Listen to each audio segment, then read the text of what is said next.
Bueno, muy buenas a todos en este segundo programa del podcast Política para Todos. La idea es analizar el día de hoy el balance de la legislatura. ¿Qué es la legislatura? Esto es importante entenderlo. El Congreso de la República funciona por periodos. ¿Y cuándo empieza un periodo?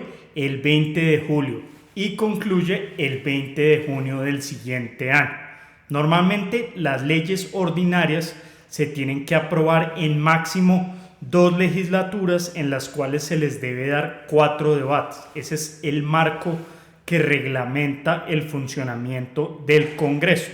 Así que el pasado 20 de junio terminó la legislatura y es importante hacer un balance para ver lo bueno, lo malo y lo feo. Empecemos por lo feo. Obviamente el atentado contra Miguel Uribe es una noticia terrible para el país. Es el senador más votado de la oposición y además es precandidato presidencial, y esto nos recuerda la época de la violencia de los 80 y 90 en la que por motivos políticos asesinaron a varios candidatos presidenciales. Ojalá no estemos entrando en algo igual. Por eso creo que es agridulce el balance de esta legislatura, porque fue un atentado terrible y la fiscalía ya anunció que fue por motivos políticos. Lo segundo, lo bueno y lo malo. El gobierno logró la aprobación de 2 importantes normas que venía trabajando e impulsando, que era la reforma laboral, la sancionó el día de ayer, y también el sistema general de participaciones que fomenta el modelo de descentralización. Entonces, primer punto, para el gobierno nacional creo que fue una legislatura positiva porque sacó adelante estas 2 leyes, al igual que una reforma al sistema de justicia. Pero yo creo que el balance es agridulce no solo por el atentado a Miguel Uribe, sino por los enfrentamientos que se presentaron entre el Ejecutivo, el Legislativo, y por el debilitamiento institucional. ¿Esto qué significa? Como algunos se dieron cuenta, el gobierno nacional, para poder tramitar la reforma laboral, utilizó la figura de la consulta popular. ¿Qué fue lo que pasó? El proyecto de ley llegó a tercer debate en la Comisión Séptima de Senado y los ponentes y 2 senadores más decidieron que se archivara. La archivaron. Pero la ley quinta permite apelar esta discusión. Y lo que pasó en la plenaria del Senado es que el gobierno dijo: usted me la archivó, no puedo sacar adelante mi consulta, mi reforma laboral, entonces le someto al Congreso, al Senado, a que vote una consulta popular con preguntas sobre temas laborales. Y cuando esto llegó a la plenaria del Senado, se votó el mismo día, y lo que pasó, y todos vimos, es que se apeló la decisión de hundir la reforma laboral en tercer debate y la revivieron, y eso pasó a la Comisión Cuarta, se volvió a debatir, llegó a la plenaria del Senado y el día de ayer la sancionó el presidente de la República. Pero al mismo tiempo usaron la figura de la consulta popular para promover un mecanismo de participación que es la consulta popular, para que los ciudadanos fueran a las urnas. Pero ¿qué pasó? Se requiere sí o sí el voto positivo de la mayoría en la plenaria del Senado, y el Senado la negó. Pero el gobierno hizo algo que a mí realmente me sorprendió, y fue que siguió adelante con la consulta popular. Expidieron un decreto bajo una tesis extraña en la cual decían que la decisión que había tomado la plenaria del Senado era contraria a la Constitución, y decidieron aplicar una figura que es la excepción de constitucionalidad un control difuso de la constitucionalidad de ese acto y dijeron básicamente que el Senado no tomó una decisión y que por eso podía convocar a una consulta popular. Este decreto fue objeto de demandas, lo suspendió el Consejo de Estado, pero el gobierno decidió avanzar y solamente lo derogó el día de ayer cuando el Senado tomó la decisión de aprobarle la reforma laboral y se volvió ley de la República. Pero estamos entrando a un escenario de democracia plebiscitaria. ¿Esto qué es? Que el gobierno decide someter muchas decisiones al pueblo, saltándose instituciones importantes como el Congreso de la República, debilitándola, atacando a los jueces. Petro alcanzó a decir que el registrador, por preguntar y por esperar el concepto de los jueces, incurría en sedición. Esto es un delito y es muy grave, lo mismo dijo el Consejo de Estado. Así que utilizaron la figura de la consulta popular para presionar este proyecto de ley que ya se volvió norma, que es la reforma laboral, pero el gobierno al parecer va a insistir en estos mecanismos de participación popular porque ya está anunciando una Asamblea Nacional Constituyente. ¿Bajo qué argumento? El ministro de Justicia Montealegre dice que hay un bloqueo institucional, que el gobierno no puede aprobar las reformas que quiere. ¿Cuáles? No sabemos. ¿Por qué quiere cambiar la Constitución y arrasarla? No sabemos. ¿Qué quiere promover? Pues obviamente la reelección del presidente Petro. Puede que no sea inmediatamente, pero están hablando de convocar una Asamblea Nacional Constituyente mediante la introducción de una octava papeleta en las elecciones de marzo del próximo año, emulando la séptima papeleta que dio origen a la Asamblea Nacional Constituyente del 91. Así que en este balance que hacemos de la legislatura debemos decir que no es positivo que se estén debilitando las instituciones. Este modelo de democracia plebiscitaria, de asamblea constituyente, de consultas populares, lo único que hace es debilitar al legislativo y esto yo creo que es muy grave. Y además se debilitan instituciones como los jueces de la República, como las altas cortes. En relación a los proyectos de ley que logró sacar adelante el Congreso, es importante mencionar obviamente la reforma laboral. ¿Qué cambios trae? El pago de los recargos nocturnos ya no son a partir de las 9, sino de las 7 de la noche. Así que todo trabajador que trabaja en estos horarios tiene derecho a que se le pague esos recargos nocturnos. No se excepcionaron sectores. Yo personalmente pensé, y cuando el proyecto de ley llegó a la Comisión Cuarta, había un acuerdo entre los ponentes para excepcionar ciertos sectores intensivos. Por ejemplo, pensemos en el sector hotelero, en el sector de cargue y descargue, en el sector de restaurantes, de bares.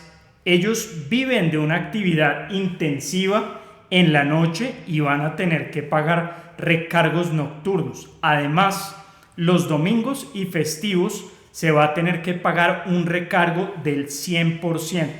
Esos son dos cambios muy importantes. Algunos gremios hablan de pérdida de empleos. Se mencionó que el Banco de la República había anunciado que se iban a perder 500.000 empleos, que se iba a generar informalidad.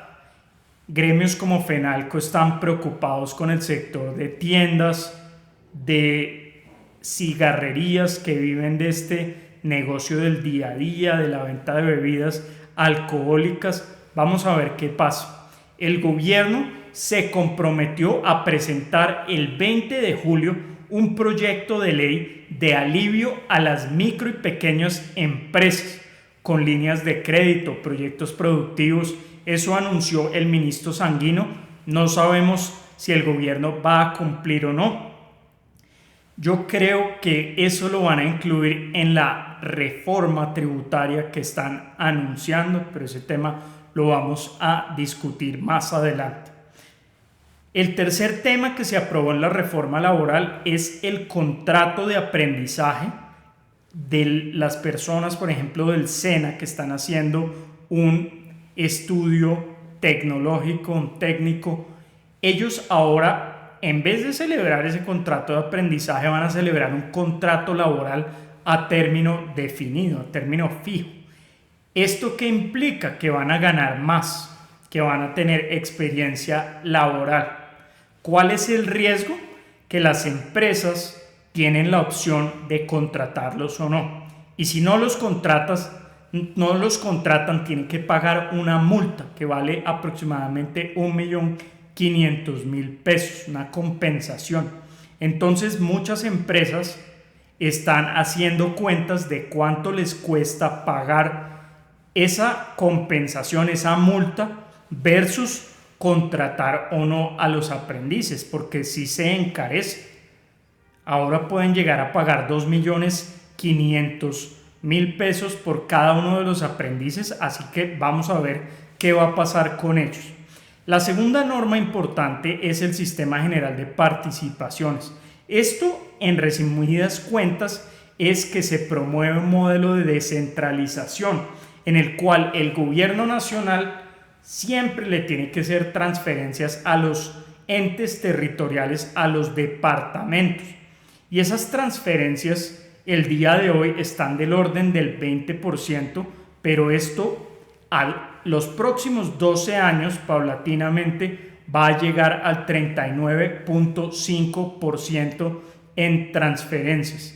Esto se aprobó mediante un acto legislativo, o sea, modificar la Constitución, pero hay un compromiso y lo que se establece es que en los próximos 12 meses se debe presentar una ley al Congreso para que desarrolle esas competencias que van a tener que cumplir estos entes territoriales. Sabemos que la Federación de Departamentos está trabajando en un borrador, el Ministerio del Interior también es el interesado en este tema. Les enviamos un derecho de petición para conocer ese borrador, pero nos dijeron que apenas lo estaba revisando el presidente y que ellos van a radicar ese proyecto de ley, pero esto es un cambio importante en el modelo de descentralización. Pero ¿qué implicaciones tiene esto? Que el Estado colombiano está en un momento de déficit fiscal alto y ya anunció que no va a cumplir la regla fiscal. ¿Esto qué significa? Que se va a endeudar más de lo que le permitía la regla fiscal. Y eso es riesgoso. ¿Por qué? Porque quienes le prestan a Colombia le van a prestar a tasas más altas. ¿Por qué? Porque no está siendo juicioso fiscalmente. Y acá viene un tema que ya mencionamos, y es que el gobierno anunció que va a presentar una reforma tributaria el 20 de julio. Última legislatura en medio de las elecciones. No creo que el gobierno le vaya a aprobar una tributaria de 26 billones como lo está anunciando, pero vamos a ver qué pasa. ¿Qué otros proyectos de ley se aprobaron? Se aprobó una reforma a la justicia. Este es un proyecto de origen en el gobierno que permite agilizar y que los trámites sean mucho más rápidos, que haya celeridad. Supuestamente va a ser positivo, vamos a ver en la práctica si funciona. Se aprobaron leyes de otra naturaleza de origen congresional, por ejemplo la ley contra el ruido, que va a permitir controlar en los domicilios el exceso de ruido, esta grave problemática que se está presentando en diferentes partes. ¿Qué cambian esta ley? Por ejemplo, permite nuevo material probatorio que lo presenten los vecinos. La Junta de la Propiedad Horizontal va a poder presentar también pruebas, todo bajo juramento, y se va a poder sancionar al ruidoso y las multas se aumentaron. Otras leyes que se aprobaron: movilidad urbana. Van a permitir que las moticos o motos livianas, estos vehículos livianos eléctricos, puedan circular por las ciclorrutas. Mala noticia, peligroso para el peatón, para el ciudadano, para las bicicletas. Y además, en el último debate les dieron un régimen especial, que no paguen SOAT, que no se le exija matrícula al vehículo y además que no se exija licencia de conducción. Esto ojalá el presidente lo objete. Otro proyecto de ley que se aprobó, la pesca de turismo. Hay muchas comunidades indígenas y campesinas que vivían de los turistas extranjeros que iban a pescar, por ejemplo, albichada, y los llevaban a los ríos, y estas comunidades cuidan los ríos, y lo que permite esta ley es que los operadores de pesca de turismo puedan realizar esta actividad cuidando el medio ambiente y promoviendo el catch and release. Es una buena noticia. ¿Qué otros cambios o avances legislativos? Llegó a tercer el debate la reforma a la salud. Llega a la Comisión Séptima del Senado, la misma que hundió la reforma laboral, así que no creo que haya buen augurio para la próxima legislatura y que le vayan a aprobar esta reforma. Como sabemos, ya hay quejas de muchos usuarios y pacientes que no están recibiendo sus medicamentos.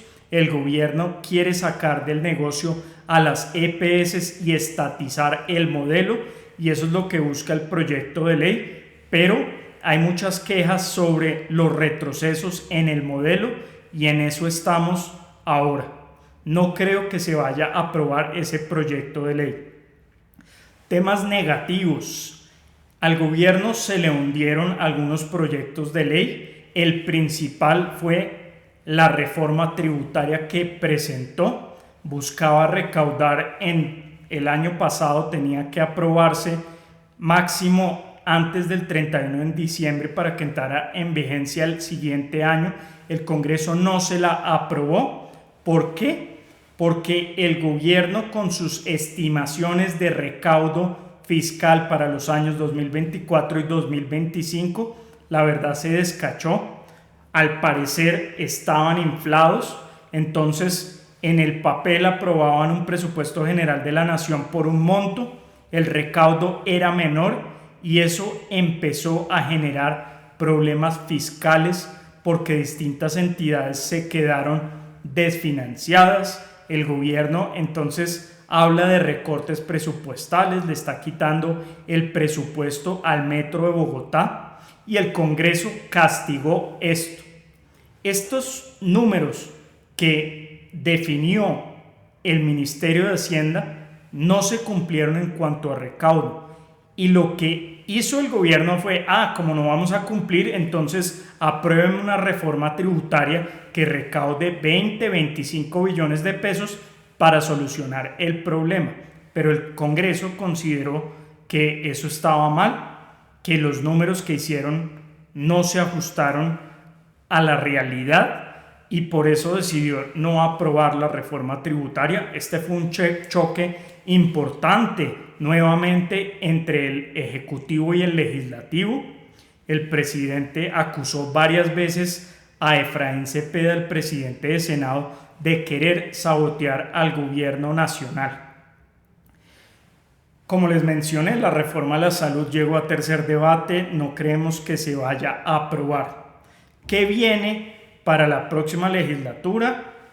La ley del Sistema General de Participaciones, la reforma tributaria y en tercer debate el proyecto a la salud. Ese fue el balance de esta legislatura. Como les dije, considero que es un balance agridulce porque, pues, si bien el gobierno logró su propósito con la reforma laboral, al final hubo o hay un enfrentamiento grave entre el legislativo y entre el ejecutivo. Ya se está hablando de Asamblea Nacional Constituyente. el gobierno dice que hay un bloqueo institucional, pero al final lo que está pasando es que se están debilitando las instituciones colombianas y esto no es positivo. Vamos a ver qué pasa en la siguiente legislatura, pero este ambiente de polarización no es bueno para nadie y mucho menos en medio de unas elecciones como son las de Congreso y las presidenciales del próximo año. Esperemos que la próxima legislatura sea un poco menos polémica o que no haya tanto enfrentamiento. ¿Por qué? Porque esto no le sirve al país. Finalmente, y esto tengámoslo presente, el gobierno desde el 2023 decidió implosionar su coalición de gobierno. En vez de tener representantes del Partido Liberal en ciertos ministerios, los sacó y decidió que se iba a entender uno a uno con los congresistas. Y ese modelo fue lo que permitió que pasara lo de la unidad de gestión del riesgo, donde se robaron muchísima plata. Y ese es el modelo como se está entendiendo el gobierno con el Congreso de la República, uno a uno con los congresistas. Y es muy complejo porque en algunos proyectos logra organizar mayorías con unos apoyos de ciertos senadores del Partido Liberal, del Conservador, de la U. Así logró aprobar la reforma laboral, pero son unas mayorías muy ajustadas. En ese cuarto debate, cuando votaron el contrato de aprendizaje, la votación quedó 47-47. Les tocó repetirla y lograron conseguir unos votos de más y al final el gobierno consiguió la aprobación de algunos senadores para sacar adelante sus reformas. Pero es un modelo en el cual no hay una coalición de gobierno, sino apoyos individuales. Y eso se presta para que el Congreso siempre esté en permanente puja con el gobierno nacional. No hay acuerdos grandes entre bancadas. Así que esperemos que el gobierno deje de promover ese modelo de democracia plebiscitaria en la cual quiere apelar al pueblo, en la cual el mandatario dice que él es el pueblo y deberías buscar una forma de llegar a mayores acuerdos en el Congreso de la República. Eso sí, esta legislatura que viene, que normalmente se entiende como el cuarto año de gobierno del presidente, como están en campaña los congresistas por reelegirse, ellos están en las regiones, así que pierde relevancia la actividad legislativa, pero vamos a ver el gobierno con qué iniciativas va a llegar el 20 de julio. Esperemos a ver qué va a pasar. Les agradecemos a todos por acompañarnos en este episodio del día de hoy.